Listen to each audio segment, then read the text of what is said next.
नमस्कार साथियों। आज मैं आपको एक ऐसी बेटी की कहानी सुनाने जा रहा हूं जिसने न सिर्फ भारत का नाम रोशन किया बल्कि पूरे विश्व को यह दिखा दिया कि सपने अगर सच्चे दिल से देखे जाएं और उन्हें पाने के लिए जुनून हो तो कोई भी मंजिल दूर नहीं। यह कहानी है कल्पना चावला की, एक साधारण लड़की की जो अंतरिक्ष की ऊंचाइयों तक पहुंची और अमर हो गई। शुरुआती जीवन। कल्पना चावला का जन्म 17 मार्च 1962 को हरियाणा के करनाल शहर में हुआ था। वह 4 भाई बहनों में सबसे छोटी थी। बचपन से ही उन्हें आकाश, तारे और हवाई जहाज बहुत आकर्षित करते थे। जब बाकी बच्चे गुड़ियों और खेलों में व्यस्त रहते थे, कल्पना खुले आसमान में उड़ते जहाजों को निहारती रहती और कहा करती, मैं भी एक दिन उड़ूंगी।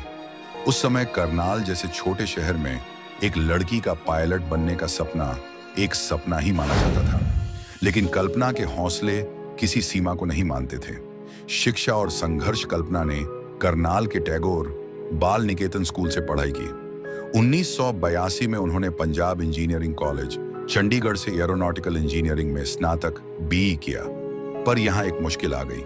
भारत में उस समय एरोस्पेस के ज्यादा अवसर नहीं थे, खासकर लड़कियों के लिए। लेकिन कल्पना ने हार नहीं मानी। उन्होंने अमेरिका जाने का निर्णय लिया। वो अकेले अमेरिका गईं, न कोई जान पहचान, न कोई सपोर्ट, सिर्फ और सिर्फ आत्मविश्वास। उन्होंने टेक्सास यूनिवर्सिटी से एरोस्पेस इंजीनियरिंग में मास्टर्स और फिर PhD पूरी की।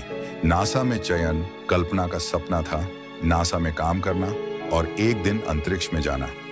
1994 में उन्होंने नासा के लिए आवेदन किया और 1995 में वह पहली भारतीय मूल की महिला बनी जिन्हें अंतरिक्ष मिशन के लिए चुना गया। 19 नवंबर 1997 वह दिन था जब कल्पना चावला पहली बार अंतरिक्ष में गईं। स्पेस शटल कोलंबिया STS-97 वह करीब 16 दिन अंतरिक्ष में रहीं और 6.5 मिलियन मील की यात्रा की अंतरिक्ष से लौटकर।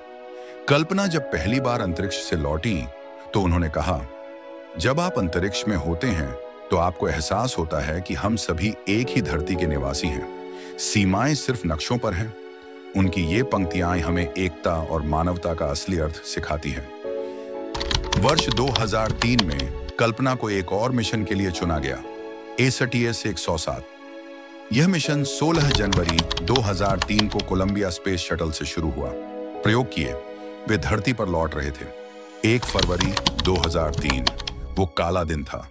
जैसे ही स्पेस शटल कोलंबिया पृथ्वी के वायुमंडल में प्रवेश कर रही थी, उसकी टाइल्स में खराबी के कारण शटल टूट गया और कल्पना चावला समेत सभी 7 अंतरिक्ष यात्रियों की मृत्यु हो गई।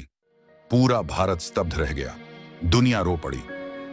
कल्पना भले ही अब हमारे बीच नहीं है, लेकिन उनकी विरासत अमर है। उनके नाम पर भारत में स्कूल, कॉलेज और संस्थान हैं। नासा ने उनके नाम पर एक सुपर कंप्यूटर का नाम रखा। भारत सरकार ने उन्हें मरणोपरांत अशोक चक्र से सम्मानित किया। कल्पना चावला ने साबित किया कि कोई भी सपना बड़ा नहीं होता और कोई भी बाधा इतनी बड़ी नहीं होती जिसे हम पार न कर सकें। कल्पना चावला की कहानी हमें सिखाती है, सपने जरूर देखो, सपनों के पीछे भागो। जब सब कहें तुम नहीं कर सकते, तब अपने दिल की सुनो। सपनों को सच करने की हिम्मत रखने वालों के लिए आकाश भी सीमा नहीं है। कल्पना चावला।